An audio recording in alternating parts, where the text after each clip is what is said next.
거물들을 한번 좀 다뤄보겠습니다. 예. 거물들은 또 선수 추가 투입을 해서 그래야죠. 함께 좀 다뤄볼까 합니다. 거물. 근데 이 사람이 왜 거물이야? 김건희가 왜 거물인 거야? 거물이 아니고 고물이겠지. 잘못 읽은 것 같은데. 아 그래요? 네. 아무것도 아닌 사람이야. 그렇지 아무것도 아닌 사람. 예. 김건희에 대한 이야기부터 쭉쭉 이제 거물들 이야기를 나눠볼까 하는데요. 경찰 출신 이지은 위원장님과 함께하겠습니다. 박수로 맞이합니다. 안녕하세요, 이지은입니다. 네, 반갑습니다. 고맙습니다. 권성동 혹시 소식 들은 거 있습니까? 권성동이요? 혼거방. 아, 그래서 권성동이 힘들어 한다고 하는데 저는 그거는 별로 알 바가 아니고 알 거기 바 아니에요? 있는 사람들이 더 힘들 것 같아요. 왜냐하면 신참이 들어오면 자기들 네. 이제 인사도 좀 잘하고 심부름도 좀 하고 바닥도 좀 닦고 해야 되는데 권성동이 그런 거 안 할 거 아닙니까? 아니 시키라 그러세요. 그러니까 제가 시킬까요? 아니 시키라 그러세요. 그거 어렵지 그러니까요. 않다고. 그 안에 또 질서가 있는데 그 질서에 또 따라야 되지 않습니까? 그럼요. 네. 시켜도 됩니다, 여러분. 네, 문제 없습니다. 시키세요. 강릉에서나 왕자지 거기에서는 예. 그냥 신참일 뿐입니다. 예. 네. 그렇습니다. 자, 그러면 침묵마저 거짓말인 죄 많은 김건희 이야기를 해보겠습니다. 어제 김건희의 첫 재판이 있었습니다. 거기에 이제 김건희가 나왔는데 예. 재판부는 김건희가 법정에 들어가서 앉는 그 과정을 언론 취재를 허가를 해서 그 모습이 이제 공개가 됐거든요. 어제 그 저희 생방 중에 그게 공개가 돼가지고 네. 뭐 댓글에서도 관심을 많이 보이던데 함께 보겠습니다.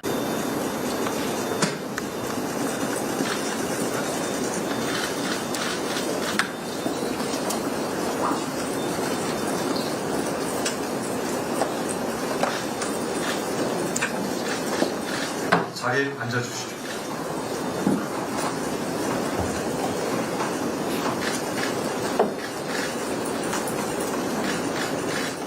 이 장면 하나 보는데 그렇게 오래 걸렸어요. 아, 근데 진짜 이 장면 하나 보려고 그렇게 오래 걸렸어. 힘들었다 진짜. 진짜 솔직히 어떻게 보면 아무 장면도 아닌데 그렇죠. 저는 이 장면 보면서 혼자서 정말 많은 생각을 했습니다. 예. 요 장면 하나 보는 데까지 저 한 여자를 얼마나 많은 사람들이 지켜줬습니까? 그것도 대한민국 세금을 받아먹는 사람들이. 맞아요. 아유.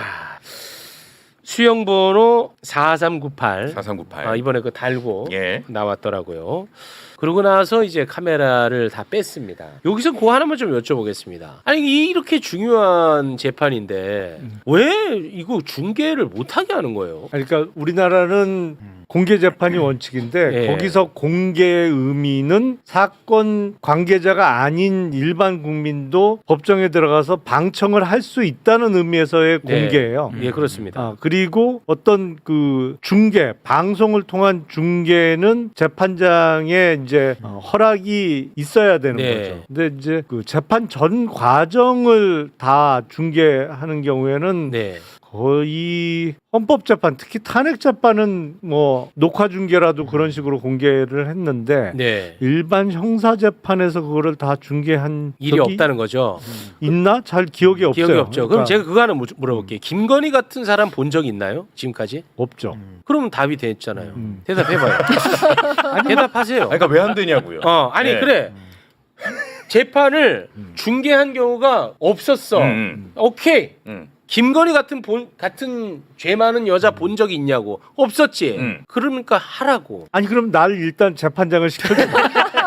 내가 할게 그러면.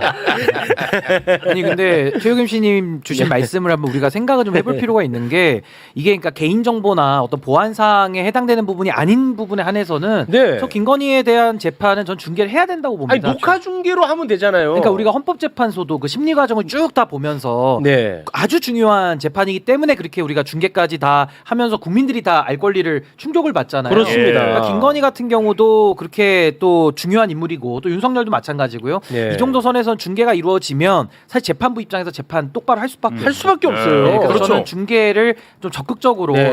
해볼 필요가 있다. 저는 솔직히 그 윤석열 탄핵 심판 이게 녹화 중계였지만 그 중계가 안 됐다면 같은 결과가 나왔을까?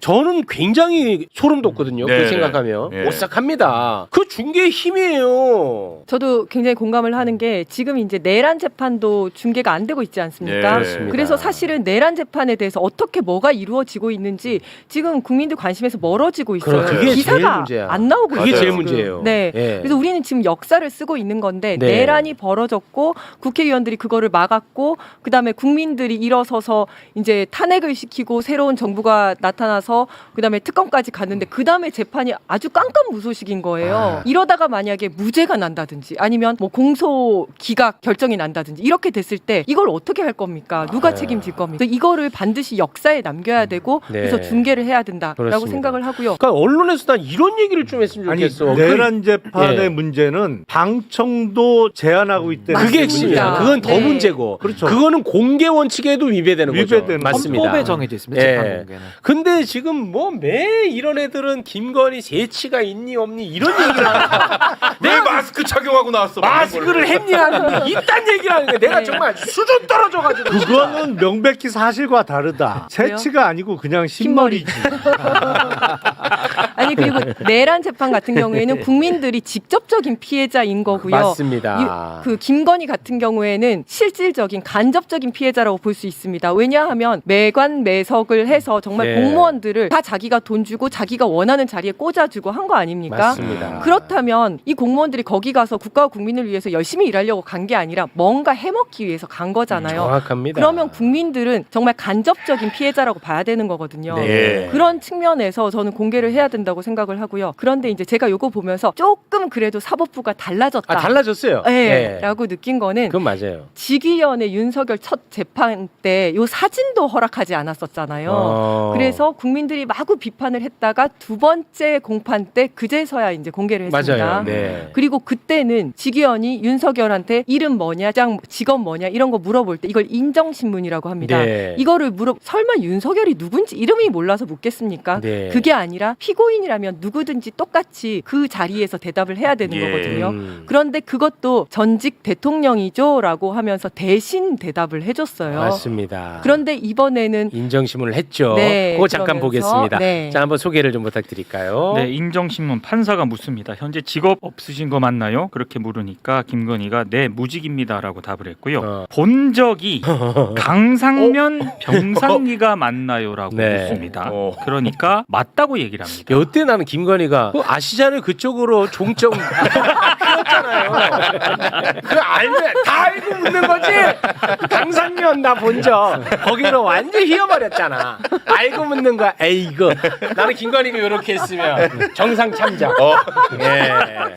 자 그리고요. 자, 그리고 국민 참여 재판을 원하냐고 물으니까 아닙니다라고 답을 했는데 네. 저 개인적으로 이것도 약간 좀 봐준 측면이 있는 것 같아요. 아 이것도. 그렇죠. 왜냐하면 네. 이렇게 길게 묻지 않거든요. 제가 알기로는 아. 직업은 이렇게 네. 아 그렇습니까? 맞습니다. 직업은 아. 이렇게. 그다음에 본 적은 이렇게 묻거든요. 네. 아, 본 적은. 근데 이거는 판사가 너무 질문이 길어요. 네. 아, 네. 깐깐하시네.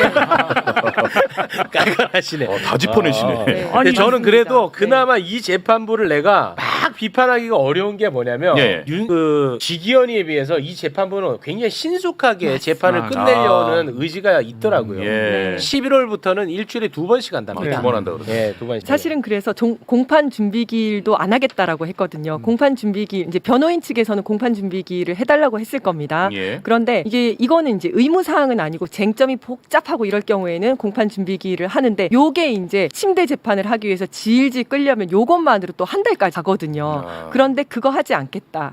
쟁점이 그렇게 복잡하지 않다. 신속하게 하겠다라는 네, 의지의 그거 표현이거든요. 좋더라고요. 네. 네. 알겠습니다. 지금 뭐 패러디 많이 올라오네요. 그 인정신문에 대해서. 그거 다시 한번 올려주시겠습니까? 직업은 없으신 거 맞나요? 하니까 사람들이 뭐래? 사기꾼 있지 않나요? 사람들이 그 댓글에서 패러디물로. 사자네 아니 사자. 그렇지 사실은 금중계에 종사합니다. 이렇게 나와야지. 그렇잖아 사실. 아, 맞습니다. 네. 자, 그런데 침묵마저 거짓말을 하는 김건희 인정신문에서는 그래도 거짓말이 없었고 혐의에 대해서는 다 거짓말이었어요. 다 네, 거짓말. 네. 다 부인했더만. 뭐 짧게만 하나씩 볼까요? 도이치모터스 주가 조작에 대한 김건희 법정 진술 한번 볼까요? 이미 과거 정권에서 두 차례 걸쳐 혐의 없음 결정이 내려졌다. 주가 조작에 공모하지 않았다 네. 이렇게 답을 했고요. 예. 그 전에 다 털어준 거를 아직까지 저러고 그러니까, 있더라고. 내가 그렇죠. 이거 보니까 화가 많이 나더라고. 아니 그 주가 조작 전문가들이 쓰는 그 에그까지 맞아요, 알고 계셨더만. 맞아요. 에그 알고 계셨잖아. 에그 알면 전문가지. 그럼 주가 조작계 암탉. 아 죄송합니다. 아하. 준비되지 않은 거라. 검을 잡는다며. 제가 오늘 좀 아프다고 했잖아. 암탉이라니. 에그라고 하니까 내가 이거 하려고 그 수행 맞고 온 거야? 아니야, 그거 세치했다고 그렇게 뭐라고 하시더라고요. 아니 그러면 주가 조작해서 번 돈은 영어로 뭐예요? 영어를 에그머니야?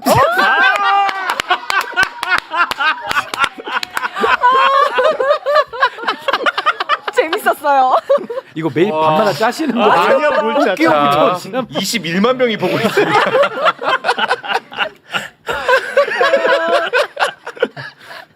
엄중합니다. 아, 글쎄 엄중합니다.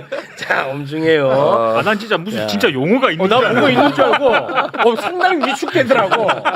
와 저분 그래도 대한민국 검사까지 하고 네, 네. 국회의원까지 하신 분입니다. 금융 전문가. 네, 금융 전문가. 주가 조작에 에그가 많이 활용되니까. 예, 알겠습니다.